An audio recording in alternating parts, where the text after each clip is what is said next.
ሰላም ጤና ይስጥልኝ። በዛሬው ዕለት ባልመጣ ደስ ይለኝ ነበር፣ ግን አንዳንድ ጉዳዮች አስገዳጅ ስለሆኑ ተመልሼ መጥቻለሁኝ። ጀጁ ወረዳ ላይ ስብሰባ ነበረ።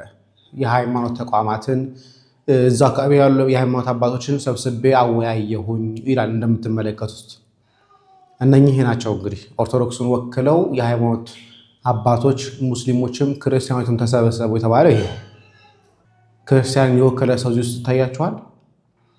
ግን መንግስት ግን እያለ ያለው በማህበራዊ ሚዲያ እየፖስት ያለው ምንድነው?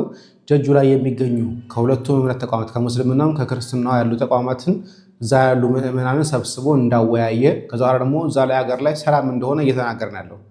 እውነት ይሄ የኦርቶዶክሳውያን ተወካዮች ያሉ ይመስላችኋል? እውነት እዚህ ፎቶ ውስጥ ኦርቶዶክሳውያን ያሉ? እንዲህ ነው እየተጫወተ ያለው። ሙሉ ለሙሉ ከክርስትና የጸዳ ማህበረሰብ ከክርስትና የጸዳ ወረዳዎችን ቀበሌዎችን እየፈጠሩ ደግሞ በፎቶ ስለማይዋሽ እንደምትመለከታቸው ከሃይማኖት አባቶች ጋር እንደተወያዩ አድርጎ ደግሞ ይነግሩናል። እየተወያዩ ያሉት ከየትኛው ሃይማኖት አባቶች ጋር እንደሆነ ፍርዱን ለእናንተ ልተው።